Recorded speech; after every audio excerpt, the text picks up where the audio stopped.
तो आज हम सबसे पहले 31 मार्च का रिकैप करना चाहेंगे कि कैसे मैं start exam dot JSP page को डिजाइन किया। काफी दिन पहले मैंने आप लोगों को कोडिंग भेज दी थी, लेकिन उस कोडिंग को मैंने काफी इम्प्रूव किया। तो इससे पहले मैंने कोडिंग बनाई थी आप लोगों के लिए ये 24 मार्च को, लेकिन मुझे लगा कि इसमें काफी इम्प्रूवमेंट पॉसिबल है,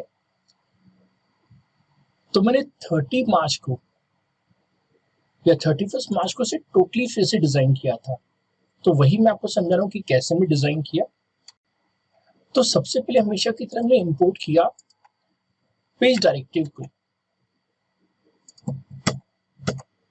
coding of start exam dot JSP at the start of page. हमने पेज डायरेक्टिव यूज किया।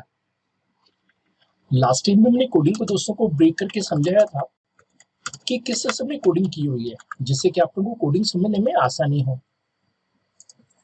स्टेप नंबर 10110 हमने यहाँ पे दो टैग लाइब्रेरी का यूज किया। हालांकि एसक्यूएल टैग लाइब्रेरी यहाँ पे यूज नहीं कर रहा हूँ मैं, लेकिन तो भी मैंने जेएसटीएल टैग लाइब्रेरी को इंपोर्ट किया। Importing JSTL tag library. तो हमने यहाँ पे कोर लाइब्रेरी को भी इंपोर्ट किया और एसक्यूएल लाइब्रेरी को भी इंपोर्ट किया था। स्टेप 111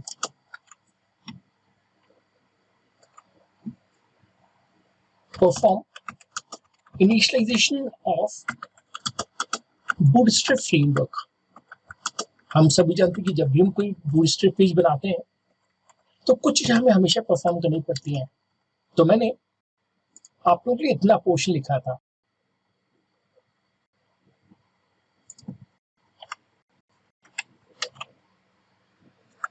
फिर स्टेप, ये शायद कॉपी नहीं हुआ।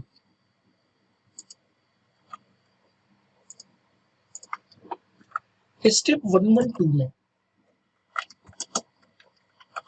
Design body tag with div container. हम जानते हैं कि हमारे बूटस्ट्रैप में हमें कंटेनर क्लास बनानी पड़ती है, तो हमने बॉडी में कंटेनर बनाया था। यहां तक मैं कॉपी पेस्ट कर लेता हूं। तो आप देखते हैं हमने स्टेप नंबर 112 में कंटेनर डिजाइन कर लिया। अब स्टेप 113 में opting session variables into local variables, local या page level variables using JSTL core library। जैसे कि हम सभी जानते हैं कि अभी हम 31 मार्च की कोडिंग को ही फिर से एक बार डिस्कस कर रहे हैं, जिससे कि हम आज की कोडिंग को बेहतर समझ पाए। तो हमने क्या किया था, जितने भी हमारे सेशन वेरिएबल्स थे, जैसे इंडेक्स था और एरे लिस्ट था, वो सभी हमने लोकल वेरिएबल्स में ऑप्टेन कर लिया था। सेशन का इंडेक्स हमने इंडेक्स में ऑप्टेन कर लिया था, और हमने क्वेश्चन, जो करंट क्वेश्चन है, वो क्यू में ऑप्टेन कर लिया था, क्योंकि पूरे पेज में इसकी जरूरत पड़ेगी। बाय चांस अगर इंडेक्स एम्प्टी है तो हम यूजर को लॉगिन पेज पे भेज देते हैं, लॉगिन फिर से करना पड़ेगा। स्टेप नंबर 114 हमने पेज हेडर बनाया था, जिससे कि हम यूजर को एक मैसेज शो कर पाए। Create Bootstrap header to display welcome and user ID. तो हमने एक वेलकम मैसेज लिखा और यूजर आईडी शो कर दिया। Step number 115 obtain max questions from session variable. हमने ऊपर कुछ सेशन वेरिएबल्स बनाए थे। हम चाहते तो ये मैक्स क्वेश्चन का सेशन वेरिएबल भी ऊपर डिफाइन कर सकते थे। सबसे इंटरेस्टिंग यहाँ पे क्या है, store value of max questions into hidden field as it is required during jQuery code to navigate to next question.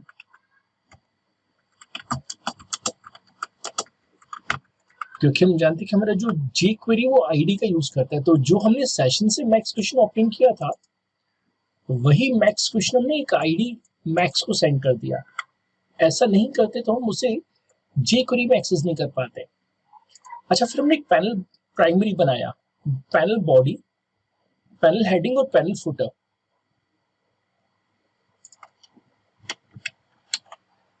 तो स्टेप नंबर 117 में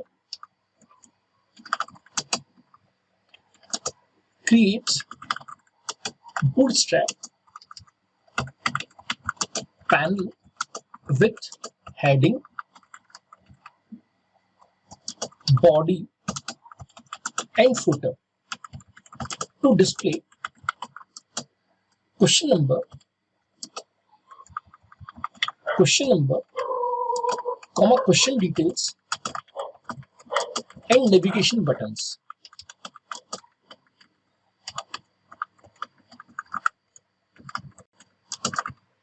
तो हमने पैनल में इन सब चीजों को डिजाइन किया था। तो सबसे पहले टीचर ने आप लोगों के लिए पैनल का हेडिंग यहाँ शो किया है। तो पैनल की हेडिंग में क्या आएगा? पैनल की हेडिंग में क्वेश्चन नंबर आएगा, क्वेश्चन की डिटेल्स आएंगे बॉडी में, और फुटर में आएगा नेविगेशन बटन्स। तो सबसे पहले टीचर ने यहाँ पे पैनल का हेडिंग बनाया और यहाँ पे क्वेश्चन नंबर शो किया। और क्वेश्चन नंबर शो करने के लिए टीचर ने टेक्निक क्या यूज की फ्रेंड्स? ये कमेंटेड, इसको मिटा दीजिए। टीचर ने एक लेबल बनाया और उस लेबल का आईडी दिया क्यू इंडेक्स। हम जानते हैं कि आईडी यूज होता है jQuery में, तो jQuery में इसे क्यू इंडेक्स से एक्सेस करूंगा। अब इंडेक्स होता है 0 से, लेकिन यूजर को हम क्वेश्चन नंबर 1 डिस्प्ले करना चाहेंगे। So technically we are at index 0, but user will see question number 1. अच्छा, step number 118 में now create panel body with question and 4 check boxes. तो हमने पैनल बॉडी क्रिएट की थी जिसमें 4 चेक बॉक्सेस क्रिएट किए थे। अगेन मैंने यहाँ पे एक लेबल का आईडी दिया क्वेश्चन, और हमने करंट क्वेश्चन ऑब्टेन किया था क्यू में से। तो जो भी करंट क्वेश्चन उसका क्वेश्चन यहाँ शो हो जाएगा। जहां जहां आप लोग आईडी देख रहे हैं वहां पे आप समझ जाएंगे कि उसको हम jQuery में आगे जाके यूज करने वाले हैं। ऐसे ही हम यहाँ पे चेक बॉक्सेस शो कर रहे हैं। जितने भी चेक बॉक्सेस सबका मैंने नाम ऑप्शन दिया हुआ है, सभी चेक बॉक्सेस का नाम ऑप्शन है, और एक लेबल हमने बनाया है। लेबल का हमने आईडी दिया OP1। कारण क्या कि लेबल में 2 चीजें होती हैं, सॉरी चेक बॉक्स में 2 चीजें होती हैं, एक तो चेक बटन और दूसरा टेक्स्ट। तो हमने टेक्स्ट को डिस्प्ले किया लेबल में। इसको मैं रन करके दिखाऊंगा तो शायद आप बेहतर समझ पाएंगे। इससे हम लॉगिन से रन कर लेते हैं।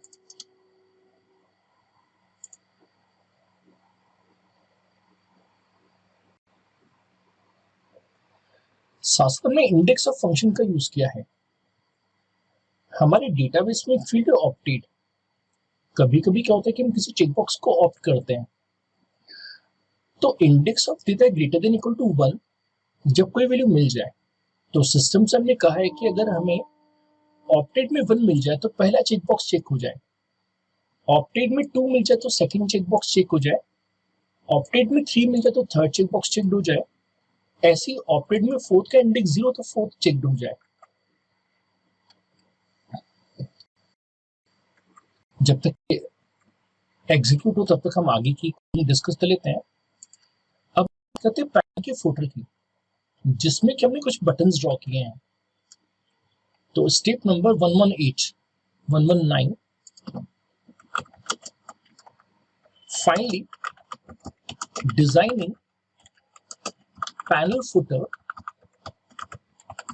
to display navigation buttons and buttons to directly jump to a particular question. हम पर्टिकुलर क्वेश्चन पे भी जंप कर सकते हैं और नेविगेशन भी परफॉर्म कर सकते हैं। तो हमने कुछ इस तरह से कोडिंग डिजाइन की हुई है।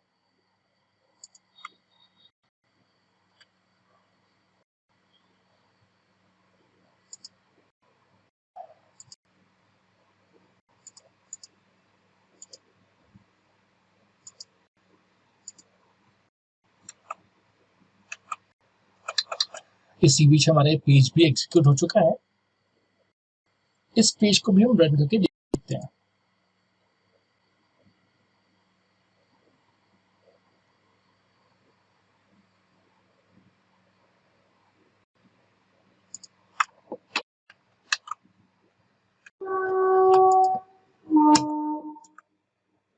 तो यहाँ पे अगर आप देखें तो फुटर में हमने सबसे पहले एक हिडन बनाया है। चाहिए कमेंट्री डेटा को हम हटा देते हैं।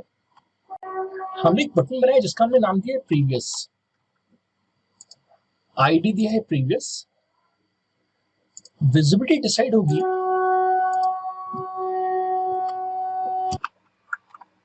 इसके पीछे हम इस कोड को रन करना चाहेंगे। यहाँ पर हमने कहा जय और जो भी इसका पासवर्ड है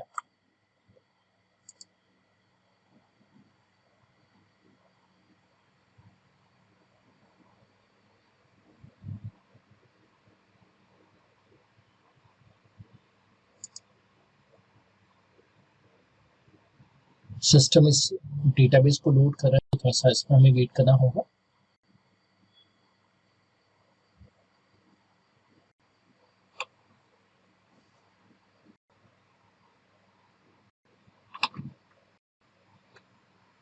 इस बीच हम कोडिंग डिस्क लेते हैं। फोटो में जिसका हमने वैल्यू दिया प्रीवियस, आईडी दिया प्रीवियस, लेकिन हमने यहाँ पे इल्ला सीएसएस का यूज किया है। हम चाहते हैं कि विजिबिलिटी विजिबल तभी हो जब करंट क्वेश्चन का इंडेक्स ग्रेटर देन 0 हो, यानी हम पहले क्वेश्चन पे ना हो, क्योंकि हम जानते हैं कि प्रीवियस तभी दिखना चाहिए जब हम पहले क्वेश्चन पे ना हो, क्योंकि पहले क्वेश्चन का इंडेक्स 0 होता है। ऐसे में नेक्स्ट बटन बनाया, लेकिन नेक्स्ट बटन से हमने कहा कि आप नेक्स्ट बटन तभी शो होइएगा, यानी तभी विजिबल रहिएगा जब आप मैक्स क्वेश्चन -1 से छोटे हों, क्योंकि हम जानते हैं कि मैक्स क्वेश्चन -1 पे अंतिम क्वेश्चन आ जाएगा। ऐसे में फिनिश बटन बनाया और फिनिश बटन से कहा कि आप तभी हमें विजिबल रहिएगा जब हम एग्जैक्टली कहाँ पे हों, मैक्स क्वेश्चन -1 पे। जेएसटीएल में एक फॉर ईच लूप होता है। जेएसटीएल के फॉर ईच लूप से हमने कहा कि एक वेरिएबल आई चाहिए जो 0 से शुरू होगा और जितने भी मैक्स क्वेश्चन से -1 तक लूप चलेगा। हम जानते हैं कि हमारे हर क्वेश्चन में कुछ ना कुछ ऑप्टेड डेटा है जिसको हम एक लोकल वेरिएबल एक्स में स्टोर कर रहे हैं और रन टाइम पे हम बटन्स बना रहे हैं। बटन का आईडी क्या रहेगा, बीटीएन और फिर आई की वैल्यू। तो पहली बार आई की वैल्यू रहेगी 0, फिर 1, फिर 2, फिर 3। तो बीटीएन 0, बीटीएन 1, बीटीएन 2, इससे आईडीज बन जाएंगे। लेकिन जैसा कि हम जानते हैं कि बटन आईडी 0 है लेकिन नंबर 1 है, तो हमने यहाँ पे +1 लिखा हुआ है और हम चाहते हैं कि अभी हम जिस इंडेक्स पे चल रहे हैं वो बटन डिसेबल्ड रहे। तो जैसे अगर हम पहले क्वेश्चन पे, तो पहला क्वेश्चन डिसेबल्ड रहेगा बटन। हमें बैकग्राउंड कलर चेंज करना है। अब ऑप्टेड की 3 पॉसिबल वैल्यूज हैं। अगर ऑप्टेड 99 है तो ग्रे कलर दिखेगा। अगर आपने ऑप्टेड में कुछ सिलेक्ट किया हुआ, जैसे 1, 2, 3, 4 आपने सिलेक्ट किया हुआ है, तो उसके इसमें ग्रीन कलर। अब 99 भी नहीं है, आपने कुछ ऑफ भी नहीं किया, तो उसके इसमें रेड कलर का बटन दिखेगा। और अंत में हमने यहाँ पे स्टेप नंबर 1120 में, स्टेप 120 में ending of div and body tag, हमने बॉडी टैग और div का एंड किया है कुछ इस तरह से।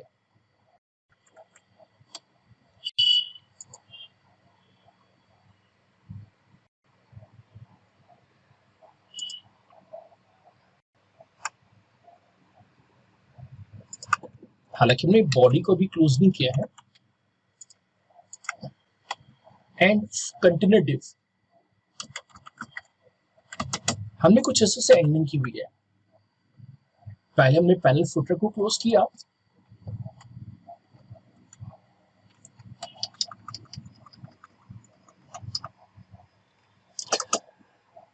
ये पैनल की एंडिंग रिप्रेजेंट कर रहा है। एंड ऑफ पैनल हमें चेक करना पड़ेगा कि यहाँ पे फॉर्म है या नहीं। फॉर्म शायद मैं हटा चुका हूँ,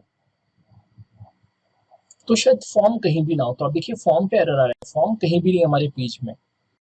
ओरिजिनल जो मैंने पेज बनाया था उसमें फॉर्म था, इसमें फॉर्म नहीं है, तो इसको हम हटा सकते हैं।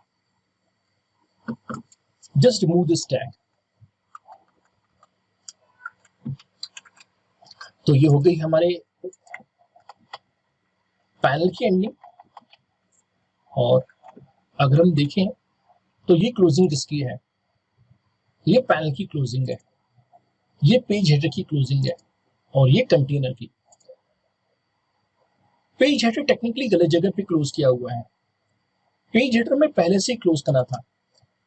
तो यहाँ पे मैं पेज हेडर को पहले एंड कर देता हूँ। तो यहाँ पे एक डिव में हमें करेक्शन रिक्वायर्ड है, सब कुछ पेज हेडर में आ गया है। इसको मैं यहाँ पे क्लोज कर दिया पेज हेडर को, तो यहाँ एक डिव कम हो जाएगा।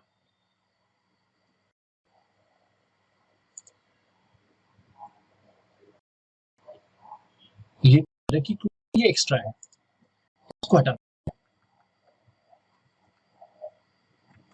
तो ये हमारे जितने भी डिव्स थे वो प्रॉपर्ली क्लोज किए हुए हैं। ये है हमारा एंड ऑफ कंटेनर। अब step number 121, including JS file for jQuery and Bootstrap libraries। हम सभी जानते हैं कि जब हम jQuery पे वर्क करते हैं तो पहले हम HTML पेज को लोड नहीं देते हैं। एक बार जब HTML पेज लोड हो जाए तब हम jQuery को लोड करते हैं। तो हमने यहाँ पे सेलेक्ट किया कोर जावा और कहा स्टार्ट।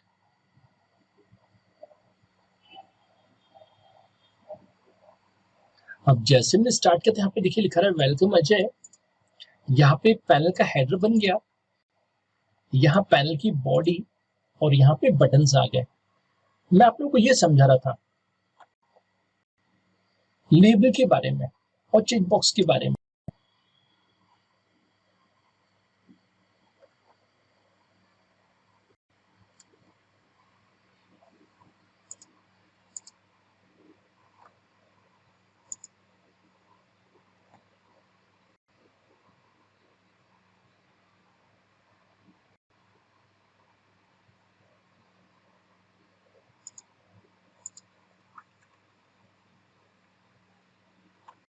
यहाँ पे मैं कुछ आप लोगों की ड्रॉ करना चाह रहा हूँ।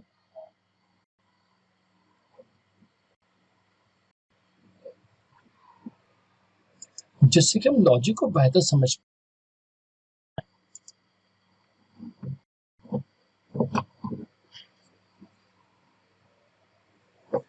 देखिए दोस्तों ये चेक बॉक्स है, ये चेक बॉक्स है।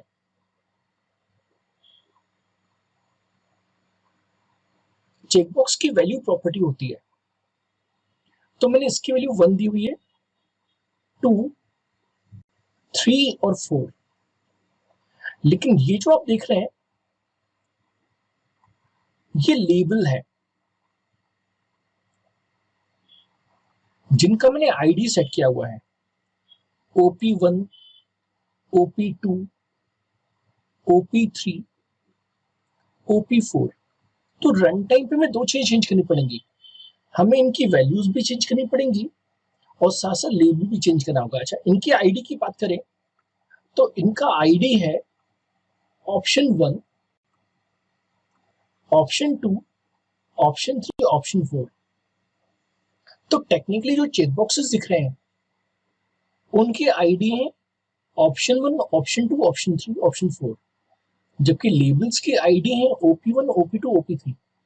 ऐसे इनका आईडी क्या है, इनका आईडी है BTN 0, BTN 1, ऐसे BTN 4 हालांकि मैं दिख रहा है क्वेश्चन नंबर 1 क्योंकि मैं यहाँ पे +1 करके लिखा था।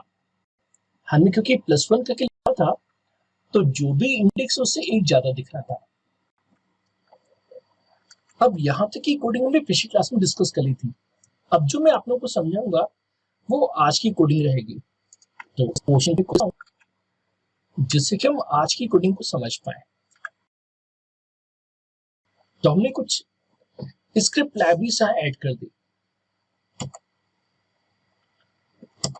अब स्टेप नंबर 112 या 122 हम कह सकते हैं। नाउ राइटिंग अवर कस्टम कोड लॉजिक।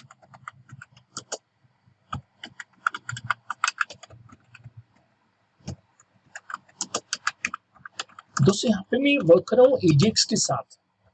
हम जानते हैं कि एजेक्स की खासियत क्या है, एसिंक्रोनस कम्युनिकेशन।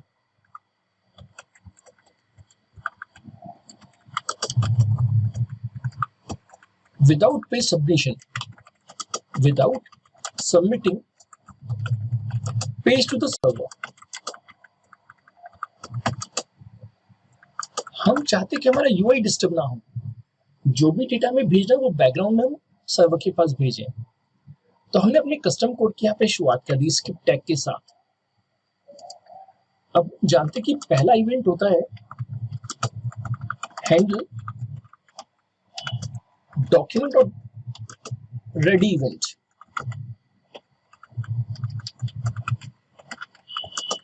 क्योंकि जब भी हम jQuery में वर्क करते तो पहला इवेंट होता है डॉक्यूमेंट और रेडी। तो यहाँ पे हमने डॉक्यूमेंट और रेडी की कोडिंग की हुई है।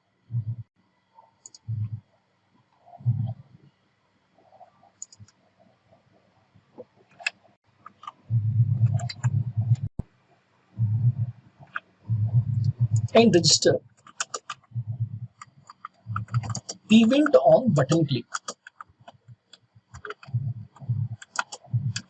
jQuery की खासियत है कि हम jQuery में एक ही लाइन में जितनी भी बटन्स हैं सब पे इवेंट रजिस्टर कर सकते हैं।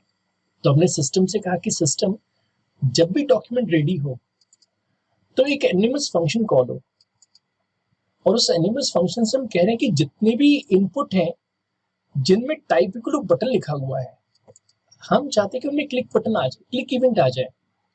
लेकिन जैसे कोई क्लिक करे तो नेविगेशन क्लिक नाम का फंक्शन कॉल हो। नेविगेशन क्लिक में 2 पैरामीटर्स भेज रहे हैं। दिस हम सभी जावा में पढ़ चुके, दिस मींस करंट ऑब्जेक्ट। तो जैसे किसने नेक्स्ट पे क्लिक किया तो ये कहलाएगा ऑब्जेक्ट, लेकिन इसकी वैल्यू क्या है नेक्स्ट। तो टेक्निकली नेविगेशन क्लिक में 2 चीजें मैं भेज रहा हूं, करंट ऑब्जेक्ट और उसकी वैल्यू। क्योंकि मैंने कोडिंग इस तरह से की है कि मुझे दोनों चीजों की जरूरत है। अब ये क्लोजिंग रिप्रेजेंट कर रही है इस वाले इवेंट की, और ये क्लोजिंग रिप्रेजेंट कर रही है डॉक्यूमेंट और रेडी की। ये क्लोजिंग है, क्लोजिंग ऑफ डॉक्यूमेंट और रेडी इवेंट। मैंने काफी दिन पहले आपको मिटा के दिखाया था, ये इस सबको मैं मिटा देता हूं। अगर मैं इन सबको मिटा दूं तो ये देखिए यहाँ सेमीकोलन लगा हुआ है, लेकिन क्योंकि हम मल्टीपल लाइंस लिख रहे हैं इस कारण से सेमीकोलन यहाँ दिख रहा है। 124 number step.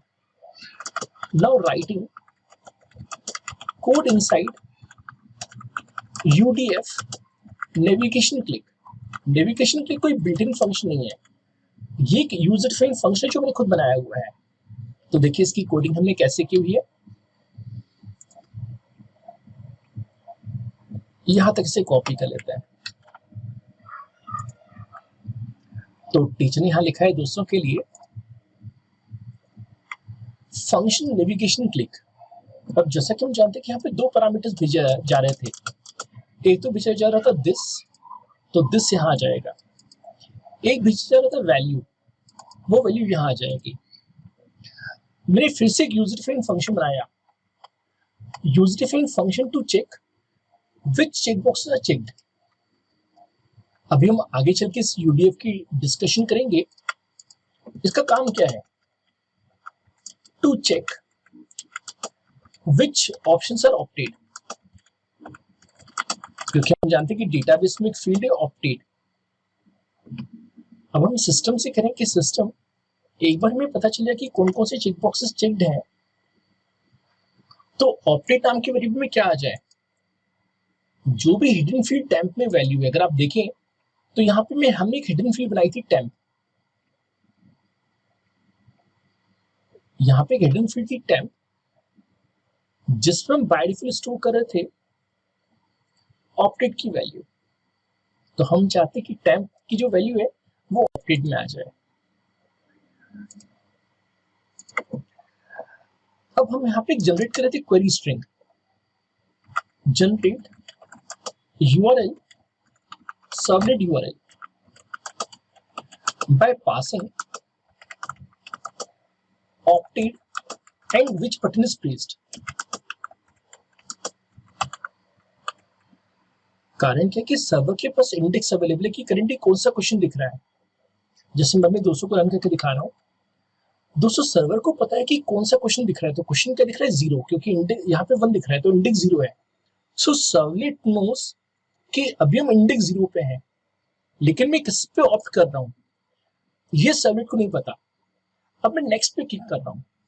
So technically we are sending two information to the servlet. We are sending कि हमने कौन सा बटन क्लिक किया और ऑप्टेड वैल्यू क्या थी।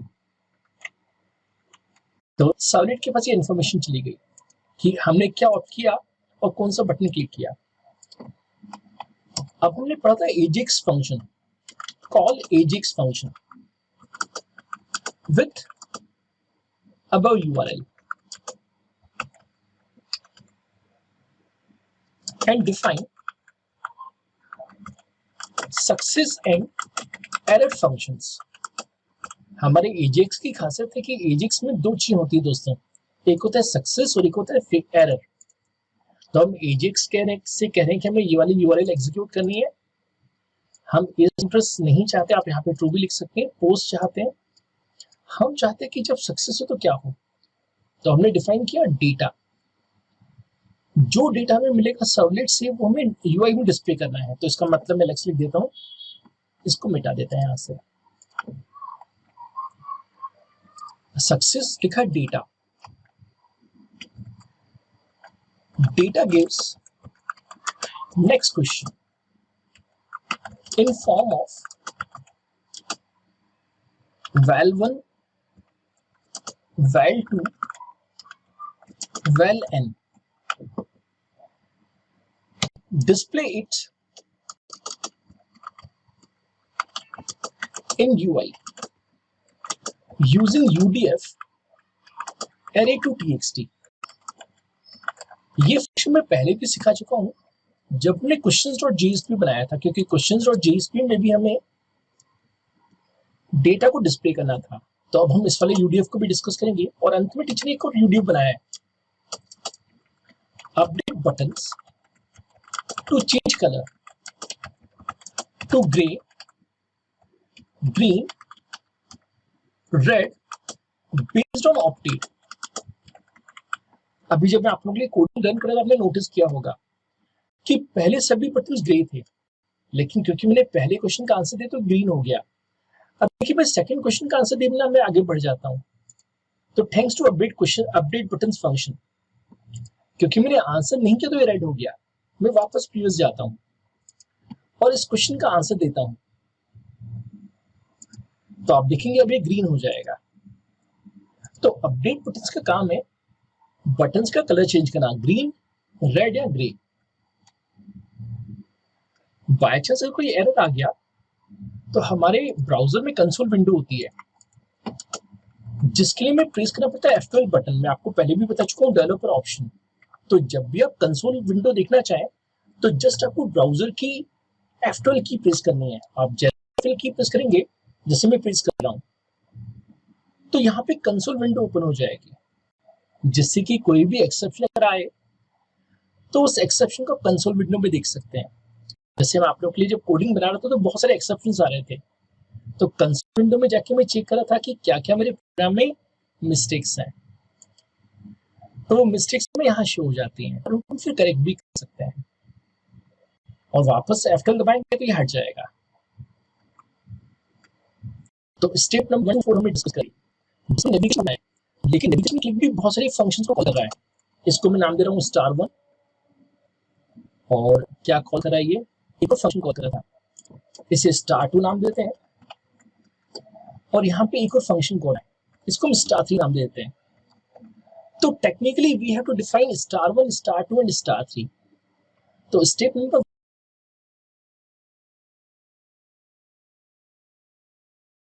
125, defining UDF star1 in above code. Check selected to check which checkboxes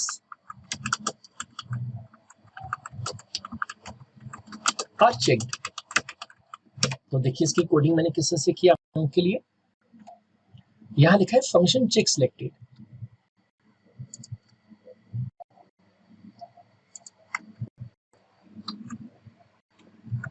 तो हमेशा की तरह टीचर लिखा है function of it check selected. हमने यहाँ पे एक लोकल वेरिएबल बना दिया जिसका हमने नाम दिया ऑप्टेड और उसे एम्प्टी स्ट्रिंग बना लिया। अब हम jQuery से कह रहे हैं ask jQuery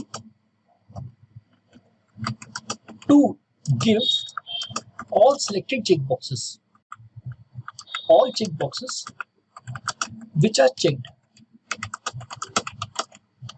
तो हम सिंपली लिख रहे हैं input name equal to option, क्योंकि आपको याद होगा कि जितने भी हमने चेकबॉक्स बनाए थे सबका हमने नेम ऑप्शन दिया है, उनमें से भी हमें कौन से चाहिए जो चेक्ड हो। So this single line will select all the checkboxes which are checked. अच्छा, अब हम परफॉर्म करेंगे jQuery for each loop. Perform jQuery for each loop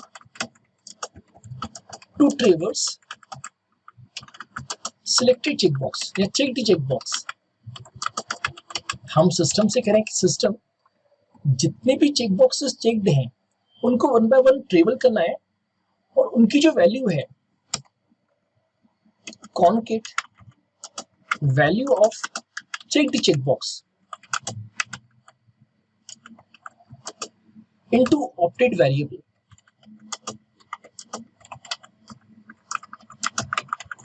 इसको भी फिगर से समझाना चाहूंगा। तो छोटा सा हम यहाँ पे फिगर बना लेते हैं कि किस तरह से ये वर्क करेगा।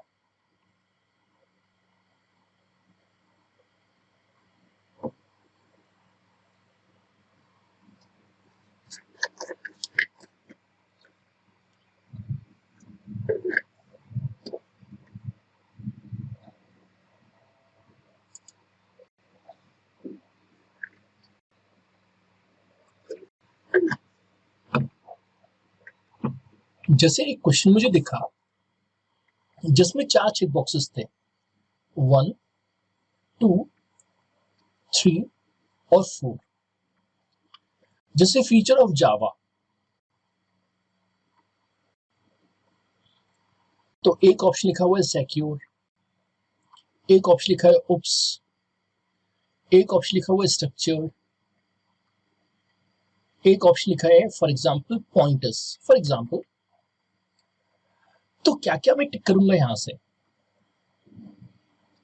मैं टिक करूंगा सिक्योर है और उसमें उसके कंसेप्ट है। तो टेक्निकली हमारे इस एरे में ये दोनों चेक बॉक्सेस आ गए। अब हम जानते हैं कि इनकी वैल्यू प्रॉपर्टी, इसकी वैल्यू प्रॉपर्टी 1 है,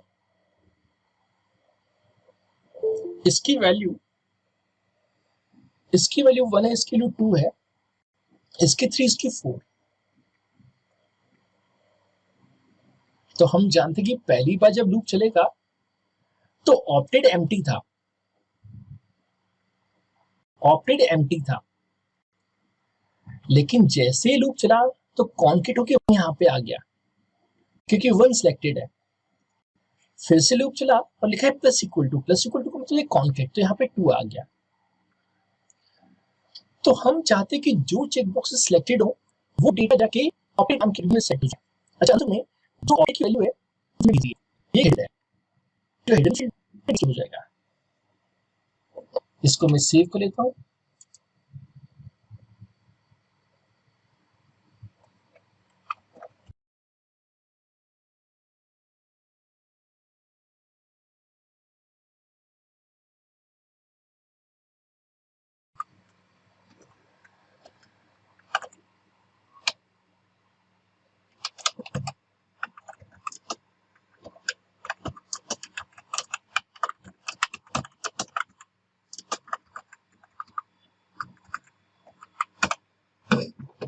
तो सिंपली फॉर ईच लूप ने हमें वो वैल्यूज दे दी जो वैल्यूज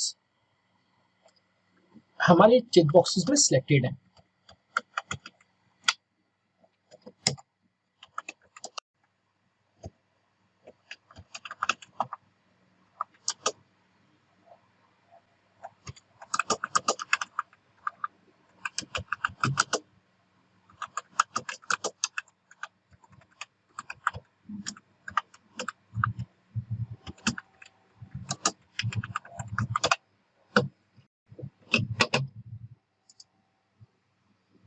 तो कंक्लूजन निकला कि जब भी हम किसी बटन पे क्लिक करेंगे तो साथ साथ चेक स्टेटमेंट में ये डिसाइड हो जाएगा कि कौन कौन से चेक बॉक्स में चेक किए हैं।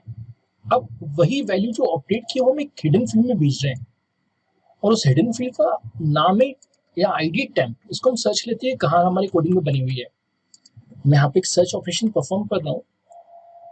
मैं लिख रहा हूँ ID equal to hidden, sorry ID equal to temp. ये जो बना है ये फुटर के बाद बना हुआ है। चेक करें उसके बाद हमने कोडिंग में कॉपी पेस्ट किया है कि नहीं। ये देखिए हमने एक टेम्प नाम का फील्ड बना के रखा है जिसकी वैल्यू ऑप्टेड के बराबर है। तो हम चाहते हैं कि जो जो हमारे चेक बॉक्सेस ऑप्टेड है वो टेम्प नाम की वैल्यू में चले जाएं। फाइनली हमें कलर को अपडेट करना है। हमें कलर अपडेट करना है किसके बेसिस पे? ऑप्टेड के बेसिस पे।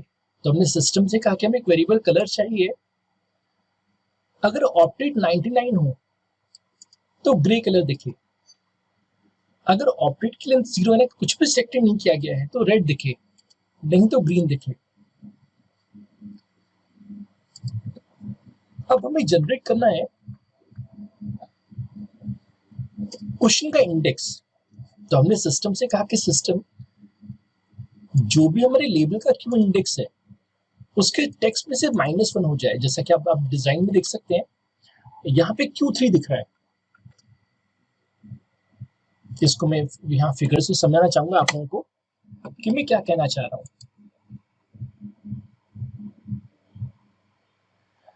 दोस्तों इसका नाम है क्यू इंडेक्स, इसका आईडी है क्यू इंडेक्स। जब हम लिखेंगे डॉट टेक्स्ट तो हमें मिलेगा 3। लेकिन परेशानी क्या है दोस्तों, इसका जो आईडी है वो है BTN2 यानी इंडेक्स। तो हमें क्या करना पड़ेगा, इसमें से -1 करना पड़ेगा। इसमें से -1 करेंगे तब जाके ये इंडेक्स जनरेट होगा। तो यही टीचर ने यहाँ पे कोडिंग की हुई है। हमने कंप्यूटर से कहा है कि कंप्यूटर जो भी क्यू इंडेक्स का टेक्स्ट हो ये लेबल को रिप्रेजेंट कर रहा है। ये एक लेबल है।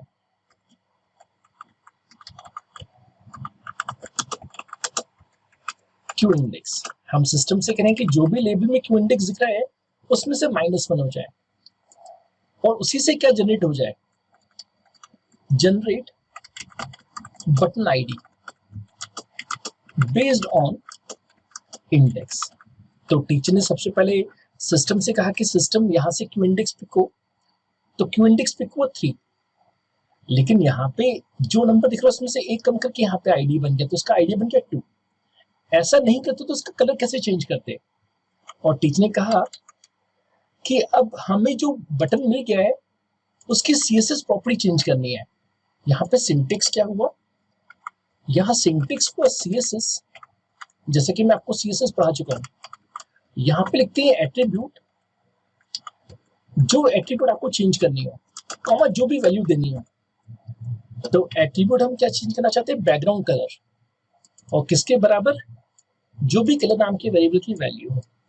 जैसे इस कोडिंग को मैं रन कर रहा हूँ मेरे दोस्तों के लिए, जैसे अब मैं इस क्वेश्चन का आंसर दे रहा हूँ कि स्टैटिक इनपुट कब आया, तो हमने कहा JDK 5 में।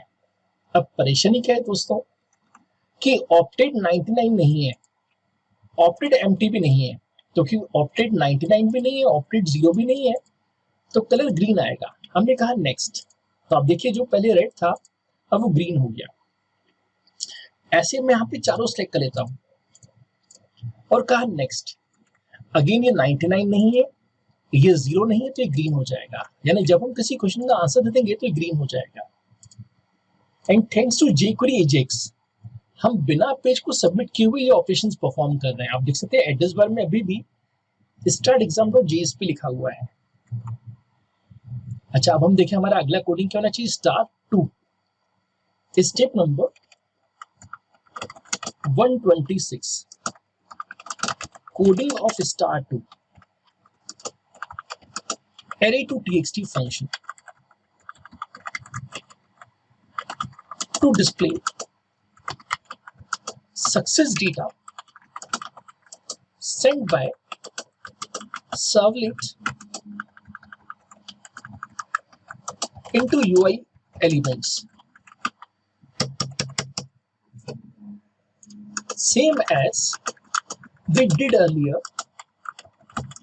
during questions.jsp। अगर आप questions.jsp की कोडिंग रिवाइज करेंगे तो questions.jsp में ये फंक्शन भी डिजाइन किया था। तो अगर आप देखें तो आपने star2 लगा के रखा हुआ है, हमें इसकी कोडिंग को डिस्कस करना है। तो यहां से मैं इस कोडिंग को कॉपी पेस्ट कर लेता हूं।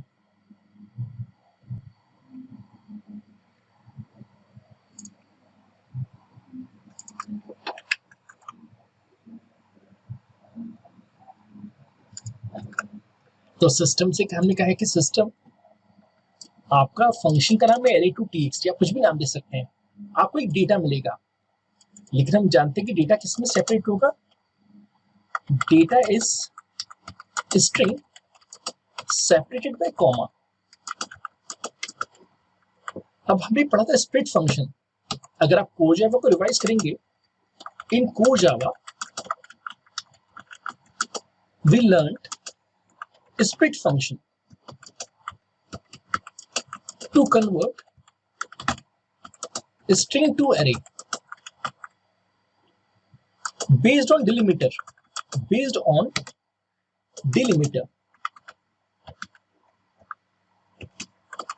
हम जानते हैं कि हमने यहाँ पे डिलिमिटर किया उसके कॉमा।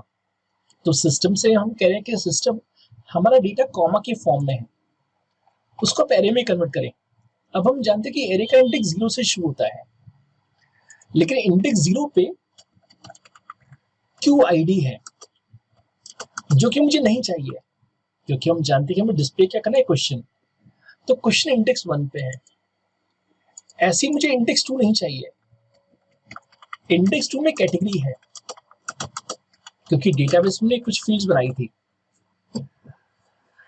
हमें चेकबॉक्स का चेक अपडेट करना है। तो जो इंडेक्स 3 है, इंडेक्स 3 में ऑप्शन 1 का टेक्स्ट है, तो हम चाहते हैं कि जो भी ऑप्शन 1 का टेक्स्ट है वो OP1 में शो हो जाए। तो हम सभी जानते हैं कि OP1 यहाँ पे कौन है, यहाँ पे OP1 है। This is OP1, this is OP2, this is OP3, this is OP4। तो सिस्टम से हम कह रहे हैं कि सिस्टम जो भी इंडेक्स 3 पे वो OP1 में आ जाए। अब सिंपल सी बात है कि इंडेक्स 4 में क्या होगा, ऑप्शन 2, इंडेक्स 5 में क्या होगा, ऑप्शन 4, और इससे से चलता जाएगा। अब अंत में मैं क्वेश्चन का इंडेक्स जनरेट करना था, तो मैंने क्या किया, एडिशनली इंडेक्स पास कर दिया, करंट इंडेक्स एट 8।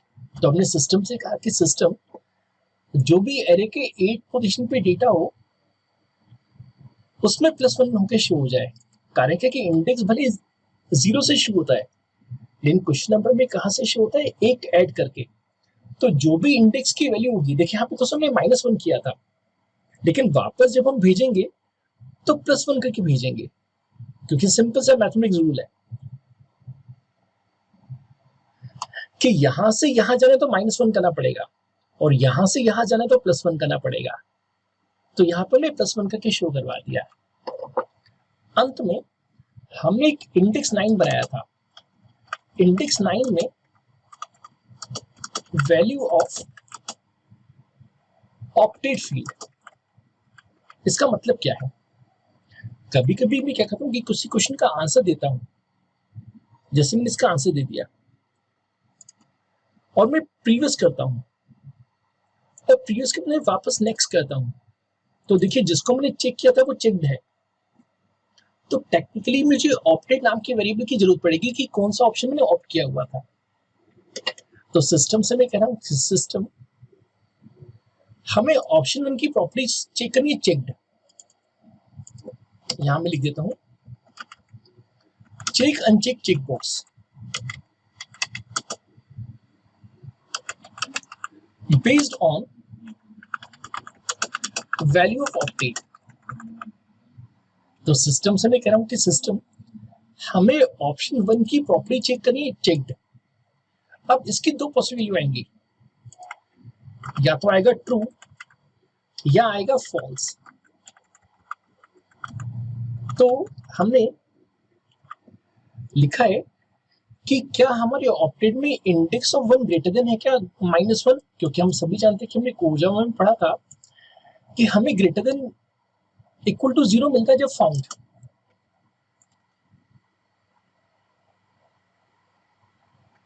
अगर 1 फाउंड है तो ट्रू मिलेगा। तो हम सिस्टम से करें कि अगर हमने पहला ऑप्शन चेक किया तो ये ट्रू हो जाए। सिमिलरली अगर यहाँ पे 2 मिला तो ये ट्रू हो जाएगा। तो सिस्टम से हम करें कि सिस्टम जो जो ऑप्शन हमने टिक किया हो वो ऑप्शन चेक्ड हो जाए। जैसे मैं आपको करके दिखा रहा हूँ, यहाँ पे मैं चारों पे चेक कर देता हूँ और फिर प्रीवियस कर देता हूँ और फिर नेक्स्ट पे आता हूँ दोस्तों मैं। तो ये चारों क्यों चेक्ड हो गए? क्योंकि 1 का इंडेक्स भी है, 2 का इंडेक्स भी है, 3 का इंडेक्स भी है और 4 का इंडेक्स भी है। तो जो जो ऑप्शंस हमने चेक किए हैं वो चेक्ड हो गए। अब स्टेप नंबर 127, स्टेप नंबर 127 में coding of UDF *3 in navigation click function. अब अपडेटिंग बटन्स। तो अब हमें आज के अंतिम कोडिंग देखनी है इसमें, जिसका नाम है update buttons.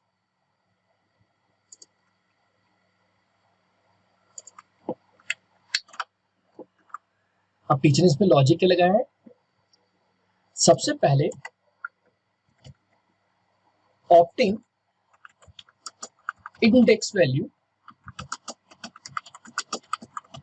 From question number from label with question number by subtracting 1।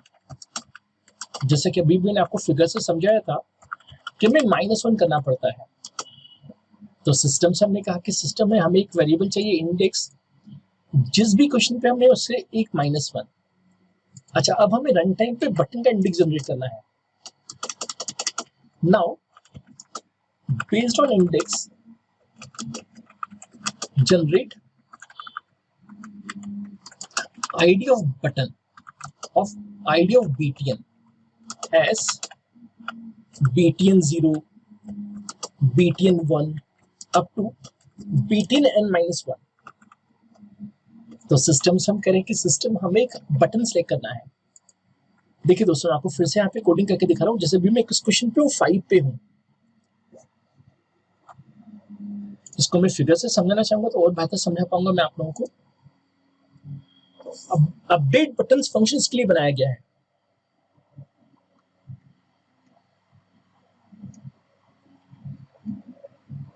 तो सबसे पहले हमने यहां क्यों इंडेक्स उठाया,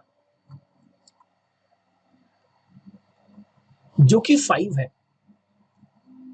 इसमें से -1 हमने किया तो बन गया 4, यानी ये बन गया इंडेक्स।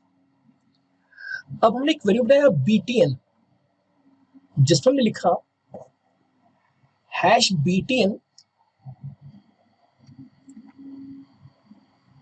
Plus index. तो टेक्निकली ये क्या बन गया, BTN equal to hash BTN4।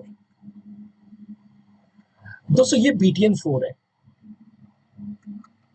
क्योंकि आईडी हमेशा मैं एक कम चला रहा हूं, यानी टेक्निकली अब वो इसको अफेक्ट करेगा।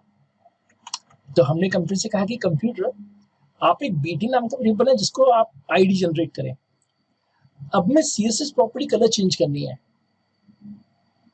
अच्छा ये तो हमने कमेंट किया, इसको हटा देते हैं। जो कमेंटेड डेटा उसको मैं हटा देता हूं।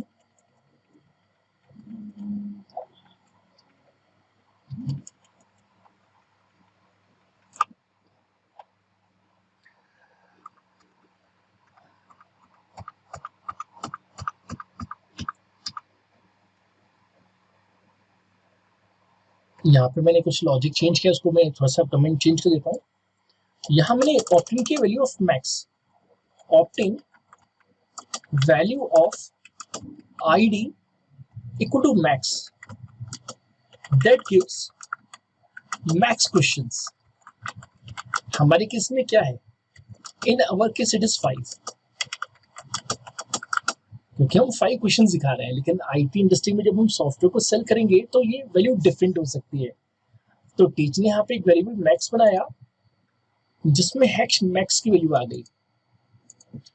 अब ऐसा लॉजिक हमने कोर जावा में भी सीखा था, डिसेबल या make previous next finish invisible.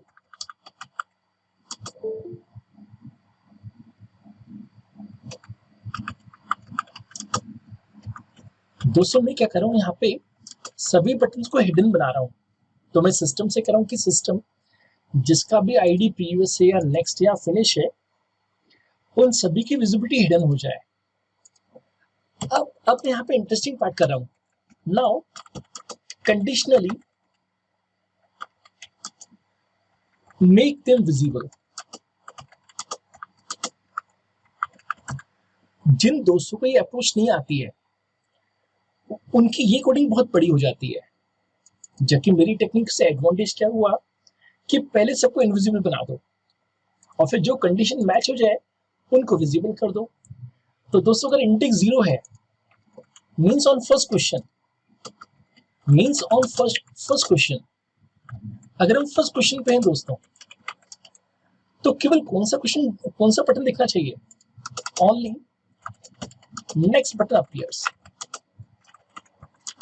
मैं अपने दोस्तों को करके दिखा रहा हूं कोडिंग में, इसे रन करते हैं।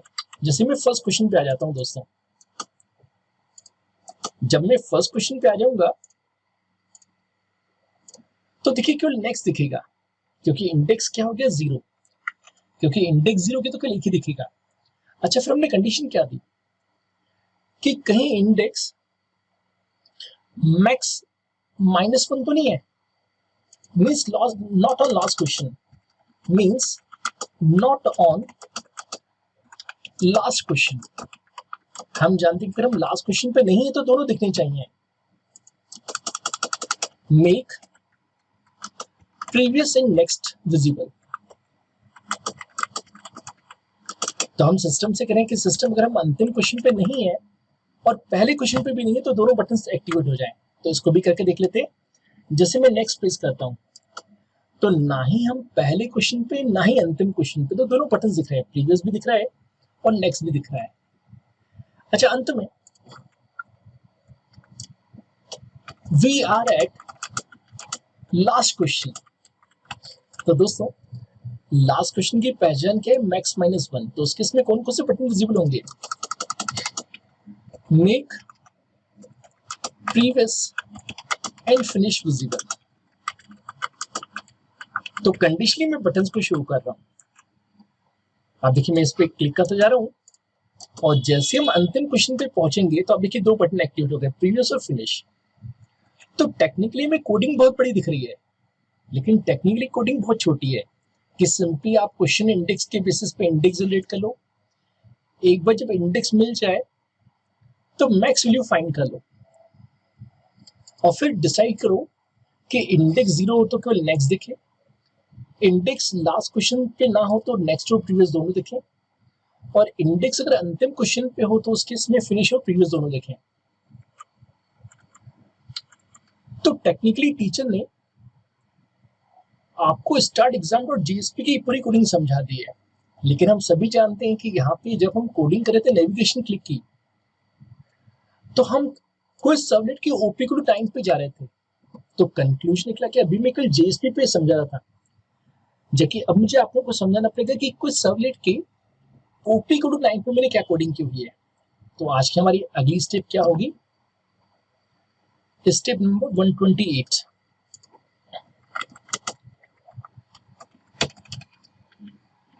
In startexam.jsp, we are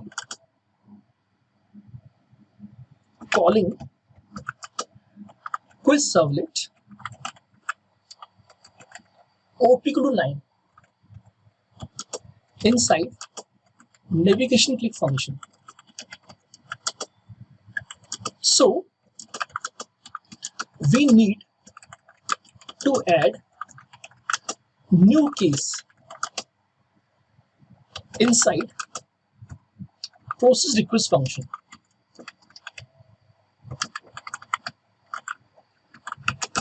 और क्विज सर्वलेट, तो आप सभी को भी मैं क्विज सर्वलेट पे लेके चल रहा हूं।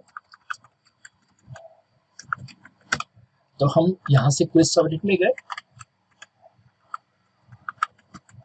यहां से गए हम प्रोसेस रिक्वेस्ट में, और प्रोसेस रिक्वेस्ट में स्विच केस बना हुआ है, स्विच ओपी, और वहां पे हमें ऐड करना है केस 9 एस। मैं अपने दोस्तों को कोडिंग भी दिखा देता हूं कि मैंने कैसे केस ऐड किया है। तो यहां से हम प्रोजेक्ट्स में गए और यहां से हम चले गए क्विज सर्वलेट में। नेविगेटर से हम किसी भी फंक्शन पे डायरेक्टली जंप कर सकते हो, तो यहाँ पे मैं प्रोसेस रिक्वेस्ट में चला गया, और प्रोसेस रिक्वेस्ट में आप देख सकते हैं यहाँ पे केस 9 मैंने ऐड किया हुआ है, जिसका हमने नाम दिया शो क्वेश्चन, यानी इसका काम है क्वेश्चन को शो करना। ये मैंने आप लोगों के लिए कॉपी पेस्ट कर दिया,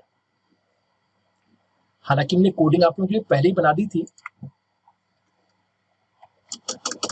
अब step number 129, give definition of UDF show question after end of process request। हम जानते हैं कि कोर जावा में या जावा में फंक्शन के अंदर फंक्शन नहीं बन सकता, तो प्रोसेस रिक्वेस्ट के एंड के बाद हमने इस फंक्शन को डिफाइन किया है, शो क्वेश्चंस को। ये फंक्शन है शो क्वेश्चन। इसको मैंने यहां से कॉपी किया आप लोगों के लिए, और यहाँ पे इसकी डेफिनेशन को पेस्ट कर देते हैं।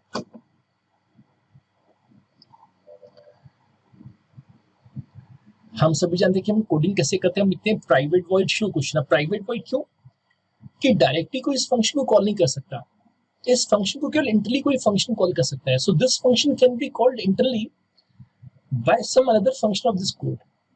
तो हम सिस्टम से करें कि शो क्वेश्चन फंक्शन है, अब इसमें दो पैरामीटर हैं, रिक्वेस्ट और रिस्पॉन्स। तो रिक्वेस्ट रिस्पॉन्स यहाँ पे आ गया। सबसे पहले हमें यूजर से करंट सेशन ऑप्टेन करना पड़ेगा। ऑप्टेन यूजर सेशन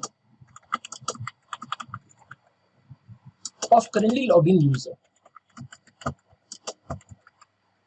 क्योंकि हम जानते हैं कि एक साथ कई लोग एग्जाम देते हैं, तो जिस यूजर ने लॉग इन किया हुआ है उसी की सेशन को ऑप्टेन करना है। और फॉल्स का मतलब हम सभी जानते हैं, don't create new session, don't create new session, नया सेशन क्रिएट नहीं होगा, वो पहले से लॉग इन होना चाहिए। अच्छा, फिर हमने क्या किया, obtain array list of question stored inside session during start exam। आपको याद होगा जब हमने स्टार्ट एग्जाम किया था तब हमने पहले से array list में क्वेश्चंस लोड किए थे। तो हमने सेशन से कहा कि सेशन हमें एक array list चाहिए। जब हम कोर जावा पढ़ रहे थे तब हमने डाउनकास्टिंग पढ़ी थी। वी आर परफॉर्मिंग डाउनकास्टिंग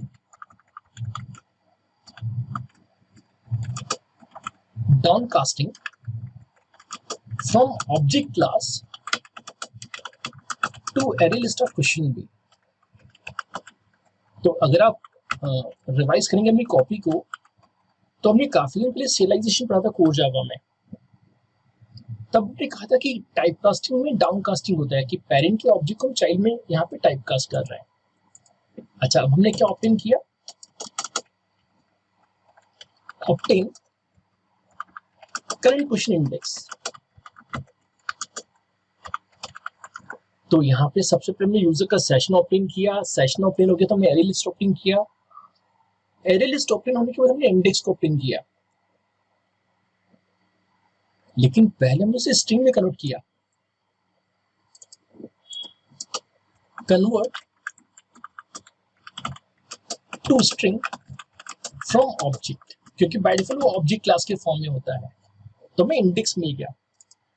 अब हम जानते हैं कि स्ट्रिंग को इंटीजर में कन्वर्ट करने के लिए हमें पार्सेंट यूज करना पड़ता है, तो हमने convert string to integer perform किया। हमेशा की तरह हमने प्रिंट राइटर का ऑब्टेन किया एक ऑब्जेक्ट, लिखा है string button equal to request dot get parameter button. अगर आपको याद हो तो जब हम स्टार्ट एग्जाम की कोडिंग कर रहे थे तो स्टार्ट एग्जाम में हमने दो चीजें भेजी थी, ऑप्टेड और बटन। और बटन की 3 पॉसिबल वैल्यू थी, इनफैक्ट 4 पॉसिबल वैल्यू, या तो रहेगा प्रीवियस, या नेक्स्ट, या फिनिश, या फिर BTN2, BTN3, BTN4, BTN5। तो होता क्या है दोस्तों कि जब हम सर्वलेट के पास जाते हैं तो सर्वलेट को कई चीज चाहिए होती है कि करंटली हम किस इंडेक्स पे थे और यूजर ने कौन सा बटन प्रेस किया, क्योंकि ये बटन प्रेस करेंगे तो कुछ और होगा, ये बटन प्रेस करेंगे तो कुछ और होगा, और इनमें से क्लिक किया तो कुछ और होगा। उसके बेसिस पे सर्वलेट क्वेश्चन देगा हमें। तो हमने सर्वलेट से कहा कि सर्वलेट आप बटन के लिए ऑप्टेन कर लीजिए। अगर बटन नल मिला तो उसके इसमें हम पहला रिटर्न करेंगे question. If button is null, just return first question back to start exam dot .jsp by concatenating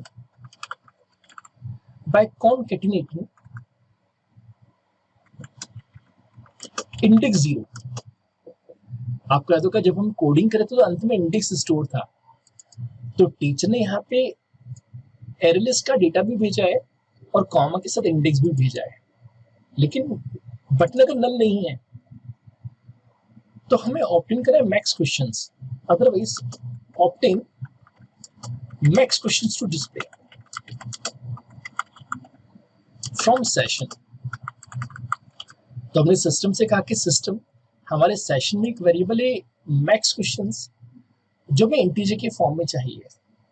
again thanks to core Java, यहां मैं स्ट्रिंग टू इंटीजर करता था पास इन की मदद से, लेकिन यहाँ पे मैं डायरेक्टली कन्वर्जन कर रहा हूँ integer dot value of function की मदद से। तो सिस्टम से मैं कह रहा हूँ कि सिस्टम मुझे इंटीजर वैल्यू बनानी है, किसके बेसिस पे? मैक्स क्वेश्चन की वैल्यूज के बेसिस पे। ऐसे हमने ऑप्टेन कर दिया, obtain value of opted variable from start exam dot JSP। अगेन मैं अपने दोस्तों को स्टार्ट एग्जाम की कोडिंग दिखाना चाहूंगा। अब देखिए स्टार्ट एग्जाम में हम ओपी टू टाइम पे जा रहे थे, साथ साथ ऑप्टेड भेज रहे थे, ऑप्टेड भी भेज रहे हैं, बटन भी भेज रहे हैं। हमें बटन तो पता चलेगा कि कौन सा बटन प्रेस किया गया। अब हम ऑप्टेड के लिए को ऑप्टेन कर रहे हैं और सिस्टम से कह रहे हैं कि सिस्टम अपडेट करो, update current question index with opted value. इसको मैं फिगर से समझाना चाहूंगा कि मैं क्या कहना चाह रहा हूं।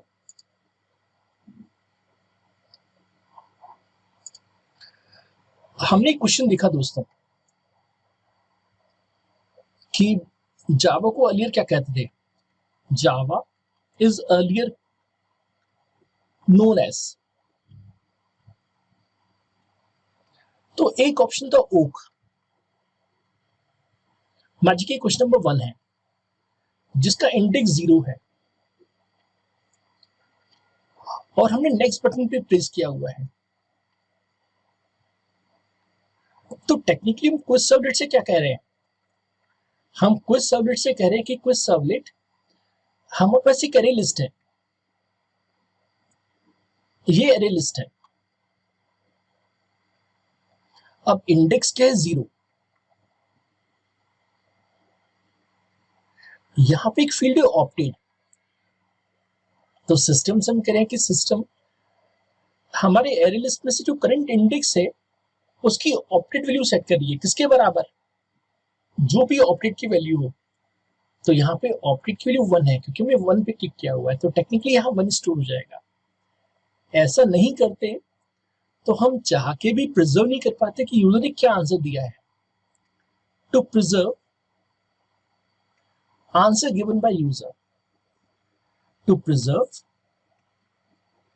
Answer given by user. अगर आपको याद हो तो डिफॉल्ट 99 था, अगर हम ये नहीं करते तो वो हमेशा 99 रहता, लेकिन हम चाहते हैं कि यूजर ने जो आंसर दिया वो आंसर यहाँ स्टोर हो जाए।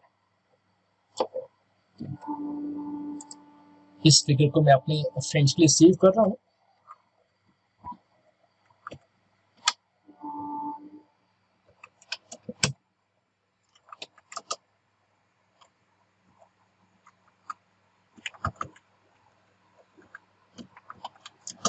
preserving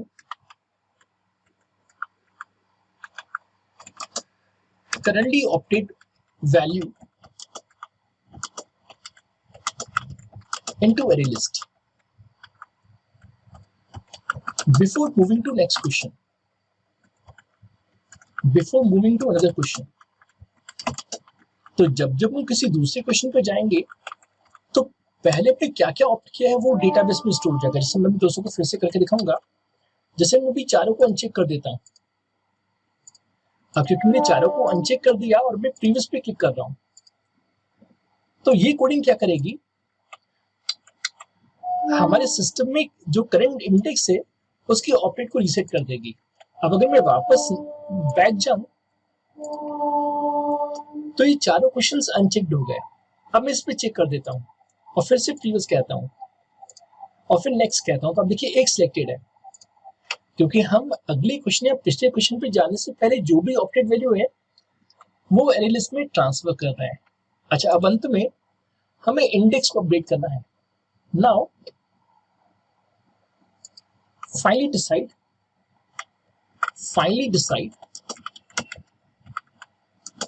what should be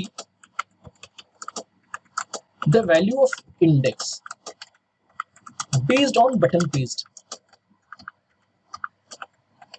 ये सबसे इंटरेस्टिंग लॉजिक है दोस्तों। हमने सिस्टम से कहा कि सिस्टम कहीं हमें जो बटन भेजा गया उसकी वैल्यू नेक्स्ट तो नहीं थी। अगर बटन की वैल्यू नेक्स्ट थी तो उसके इसमें सिंपली क्या हो जाए, अगर हम अंतिम क्वेश्चन पे नहीं है, नॉट ऑन लास्ट क्वेश्चन, तो simply increment index bye 1, increase index bye 1। तो जब हम नेक्स्ट पे क्लिक करते हैं दोस्तों तो इंडेक्स एक बढ़ जाता है। देखिए ये अभी मैं प्रीवियस क्लिक कर रहा हूं, अब मैं नेक्स्ट क्लिक कर रहा हूं, तो जो इंडेक्स यहां दिखेगा उससे एक आगे बढ़ जाएगा। तो सिंपली इंडेक्स प्लस प्लस कर दिया, लेकिन हमने एल्स लिखा कि कहीं किसने प्रीवियस तो नहीं दबाया। अगर किसने प्रीवियस दबाया है और हम पहले क्वेश्चन पे नहीं है तो डिक्रीमेंट इंडेक्स बाय 1, तो इंडेक्स एक घट जाएगा। और अंत में हमने कंप्यूटर से कहा कि कंप्यूटर किसने फिनिश पे तो नहीं क्लिक किया। अगर किसने फिनिश पे क्लिक किया है तो इंडेक्स किसके बराबर हो जाए, मैक्स क्वेश्चंस माइनस 1। और अंत में हमने एक यूज डिफाइंड फंक्शन कॉल किया end exam, need to cover in next class.